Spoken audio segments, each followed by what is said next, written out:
Existen historias que no fueron contadas para dormir, sino para despertar el miedo que habita en ti. Suscríbete y entra con nosotros a 6306, la Casa del Terror. Durante mis primeros años, viví una infancia feliz junto a mis padres y hermanos. O al menos eso es lo que puedo recordar. Crecí en un pueblo rural donde todos en el pueblo nos conocíamos. Éramos una pequeña comunidad unida por nuestras tradiciones y costumbres. Sin embargo, todo cambió en una noche que aún me atormenta.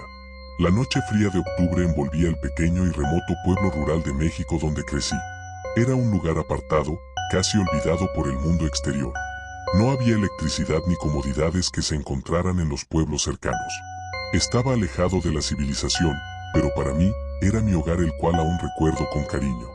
Recuerdo que se acercaba el Día de los Muertos. Mi hermana mayor estaba embarazada y a punto de dar a luz. Todos estábamos emocionados por conocer al nuevo miembro de la familia. Yo, en particular, me sentía dichoso de convertirme en tío. Pero la alegría pronto se convirtió en desesperación y tristeza. Fue una noche oscura y silenciosa cuando mi hermana comenzó a tener contracciones. Estaba sola en casa, ya que su esposo se encontraba trabajando en el campo, al igual que muchos otros. Intentó ir en busca de la partera del pueblo, pero el dolor no le permitió dar ni un paso fuera de la casa. Sin más remedio, se vio obligada a enfrentar el parto ella misma. Años después me contó que fue una experiencia dolorosa y aterradora. Cuando finalmente tuvo a su bebé en brazos, pensó que todo el tormento había valido la pena. Estaba agotada, apenas tenía fuerzas para ponerse en pie. Se recostó en la cama con su pequeña niña a su lado y después de un tiempo, se quedó dormida. De repente, un fuerte sonido resonó afuera de su hogar. Despertó de golpe, confundida. Pensó que se trataba de un ave posada en el techo de lámina. Pero pronto, ese sonido fue acompañado por risas y susurros incomprensibles. Era como si alguien estuviera reproduciendo una cinta a gran velocidad, pero en reversa. El sonido penetraba sus oídos, provocándole un miedo indescriptible. Mi hermana intentó ignorar los escalofriantes sonidos, pero se volvieron cada vez más intensos y persistentes. El aire se volvió denso y cargado, como si una presencia maligna se hubiera apoderado del lugar. Las sombras se movían de manera inusual, danzando en las paredes y formando figuras grotescas que parecían acecharla. La pequeña niña, que había estado durmiendo pacíficamente, comenzó a llorar desconsoladamente. Sus llantos se mezclaban con los extraños sonidos que llenaban la casa. Mi hermana, ahora en estado de pánico, trató de calmar a su bebé, pero sus esfuerzos parecían inútiles. La habitación se llenó de una atmósfera opresiva, como si algo estuviera intentando asfixiarlas. Los pasos comenzaron a sonar sobre la lámina, pero mientras más los escuchaba más le parecían que estos se asemejaban más a pasos humanos. La criatura parecía descender del tejado, y mi hermana, aterrorizada, se aferraba a su bebé. Fue entonces cuando una anciana misteriosa y horrorosa apareció en la puerta. Vestía una capucha negra que ocultaba su rostro deformado y arrugado. Solo tenía un ojo y su aspecto era repulsivo. La anciana avanzó hacia mi hermana, cuyos ojos reflejaban el horror absoluto. El niño que yo era en ese momento no estaba preparado para encontrar a mi hermana en ese estado. Había ido a buscarla porque su esposo le había mandado decir que llegaría muy tarde del trabajo y mis padres pensaron que debido a su estado de embarazo lo mejor sería que pasara la noche con nosotros. Cuando llegué a su casa, encontré la puerta abierta. Me adentré y allí estaba mi hermana, en estado de shock, sosteniendo una cobija empapada de sangre. Sus ojos vacíos me encontraron y su rostro mostraba el terror más profundo que jamás había visto. Mis piernas temblaban mientras contemplaba la escena en la habitación. Cada detalle de aquel momento quedó grabado en mi mente como un recuerdo inolvidable de horror. La expresión de mi hermana era de absoluto terror, sus ojos desorbitados reflejaban el pánico más profundo que jamás había presenciado. Su voz, quebrada por la histeria, me gritaba desesperadamente que no me acercara ni le hiciera daño a su bebé, mientras apretaba con fuerza aquella cobija ensangrentada que en un momento cubrió a la recién nacida. Me sentí impotente, sin saber qué hacer para ayudar a mi hermana. Cada intento de acercarme solo aumentaba su miedo y angustia, mientras repetía una y otra vez que me alejara y no lastimara a su bebé. Su voz era un eco desgarrador en medio de la oscuridad que nos rodeaba. En medio de la confusión y el miedo, mis ojos se desviaron hacia una de las ventanas de la habitación. En un instante, creí vislumbrar el horrible rostro de la anciana encapuchada, que parecía espiar desde la oscuridad. Su mirada era perversa y su presencia llenaba el aire de un malestar insuperable. Sin embargo, antes de que pudiera reaccionar, se desvaneció en la negrura de la noche, dejándome con una sensación de intranquilidad y escalofríos recorriendo mi espina dorsal. Pasaron largos minutos, que parecieron una eternidad, hasta que finalmente mi hermana logró calmarse lo suficiente para que pudiera llevarla con nuestros padres. Recuerdo que aún en mi incredulidad revisé la cobija que mi hermana sostenía solo para rectificar que en esta no había nada más que sangre. Salimos de aquella casa, atravesando el pueblo envuelto en una atmósfera de inquietud y temor. El camino hacia la casa de mis padres fue como un trayecto sombrío y silencioso. El viento soplaba con un aullido siniestro, como si estuviera cargado con la presencia malévola que había acechado a mi hermana. Cada sombra que se alzaba en el camino parecía cobrar vida, y mis oídos permanecían alerta a cualquier sonido inusual. Finalmente llegamos a casa de nuestros padres. Mi padre estaba dormido, pero al escuchar el alboroto de mi madre, este despertó. Ambos le cuestionaron lo que había sucedido. Fue cuando supe exactamente lo que había sucedido antes de encontrarla.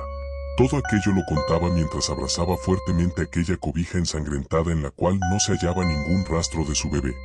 Sin embargo, en el estado de shock de mi hermana, esta creía que ésta sostenía a su bebé. La noticia de lo sucedido se propagó rápidamente por el pueblo, y una sensación de desesperación y paranoia se apoderó de sus habitantes. Las noches se volvieron aún más tenebrosas, con un silencio opresivo que solo era interrumpido por los murmullos y suspiros de aquellos que temían por su seguridad y la de sus seres queridos. Las casas se mantuvieron cerradas con llave durante todo el día, mientras que por las noches las familias se reunían alrededor de fogatas para tratar de ahuyentar los espíritus malignos.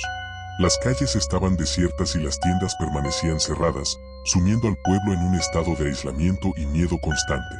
Las autoridades locales se vieron abrumadas por los reportes de avistamientos de la bruja y por los testimonios de aquellos que aseguraban haber sido testigos de sus terribles actos. Pero poco pudieron hacer, ya que la superstición y el temor habían nublado el juicio de muchos, y la desconfianza se había vuelto parte de la cotidianidad. Las desapariciones de recién nacidos se convirtieron en algo cotidiano, sumergiéndonos en un miedo abrumador. El terror se aferró a cada rincón, y el pueblo comenzó a vaciarse lentamente, convirtiéndose en un lugar desolado que parecía un pueblo fantasma. Mi hermana y mi cuñado también tomaron la decisión de abandonar el pueblo. Mi hermana estaba tan afectada que no podían quedarse más tiempo. Sin embargo, mi padre se negaba a abandonar su hogar, aferrado a sus raíces. Había vivido allí toda su vida y ninguna bruja podría separarlo de su tierra. Poco a poco, las personas fueron abandonando el pueblo, hasta que llegué a ser la persona más joven que quedaba. Pero entre los pocos habitantes restantes, se encontraba una joven llamada Guadalupe, quien había dado a luz recientemente. Ella anhelaba irse del pueblo, pero sus recursos eran tan precarios que no tenía a dónde ir. No quería que su bebé corriera la misma suerte que los demás, así que usaba sus conocimientos de brujería y santería para protegerlo. Siempre mantenía a su bebé dentro de un círculo de sal, lo cual, hasta ese momento, había funcionado.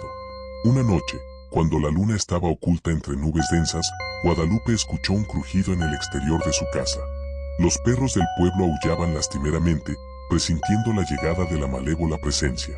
Temiendo por la seguridad de su bebé, Guadalupe agarró un rosario con fuerza y comenzó a rezar en voz alta, invocando la protección de la Virgen María y de todos los santos que conocía. La oscuridad se hizo más intensa y las sombras se retorcieron en el suelo, danzando con cada palabra que pronunciaba. Un hedor nauseabundo llenó el aire, impregnándolo con el aroma del mal. La casa temblaba como si estuviera siendo sacudida por una fuerza sobrenatural.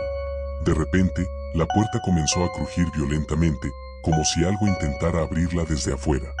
Guadalupe se aferró a su bebé, protegiéndolo con su cuerpo, mientras continuaba rezando con una fe inquebrantable. El sonido del crujido se volvió más fuerte y la puerta parecía estar cediendo bajo la presión. La bruja, con su capucha negra y su ojo penetrante, se asomaba por la rendija que había logrado abrir en la puerta. Su risa siniestra llenó la habitación, enviando escalofríos por la espalda de Guadalupe. Pero ella no se detuvo, sus oraciones eran su escudo y su espada en medio de la oscuridad.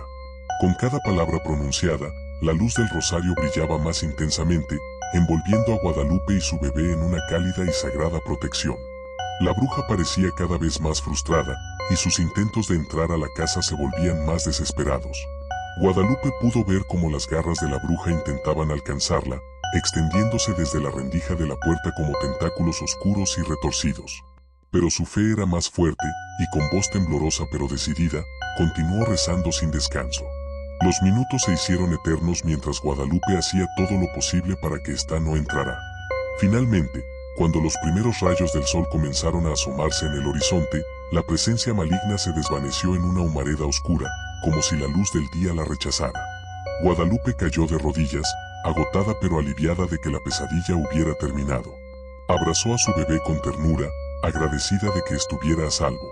La habitación estaba en silencio, el aire ahora era puro y la paz había regresado al pequeño hogar. Después de aquella experiencia, los avistamientos de la bruja cesaron por un par de días, inclusive llegamos a pensar que finalmente aquella pesadilla había concluido. Un atardecer, mientras pastoreaba mis ovejas, sentí que el ambiente se volvía pesado y opresivo. El miedo se apoderó de mí, pero no quería dejar a las ovejas debido al temor a la reprimenda de mi padre.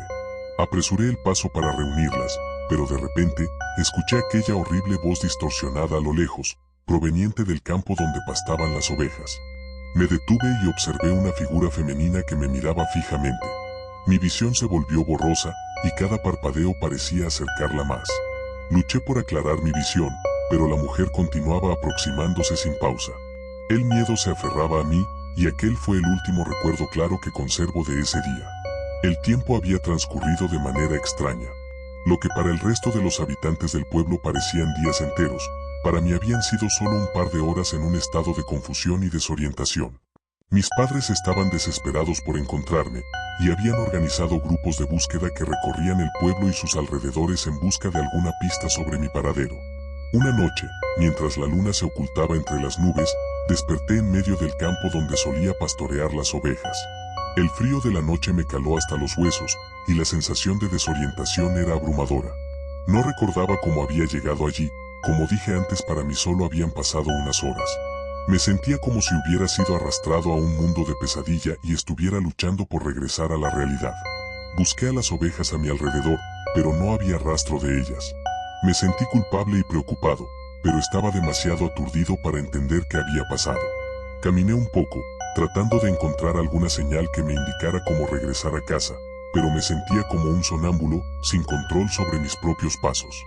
Mi cabeza latía con dolor, y mi corazón latía con fuerza en mi pecho. Las imágenes de aquella figura femenina y la voz distorsionada regresaron a mi mente, pero no sabía si habían sido reales o producto de mi imaginación atormentada.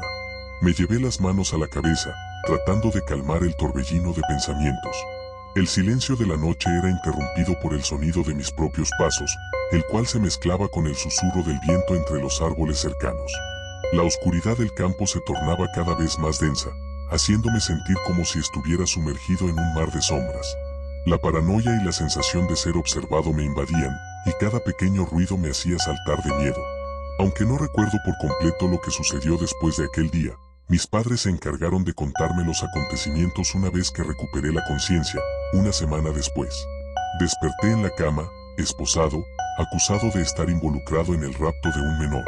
Intenté recordar, pero más allá de la figura en el campo, solo tenía breves destellos de estar en una especie de cueva.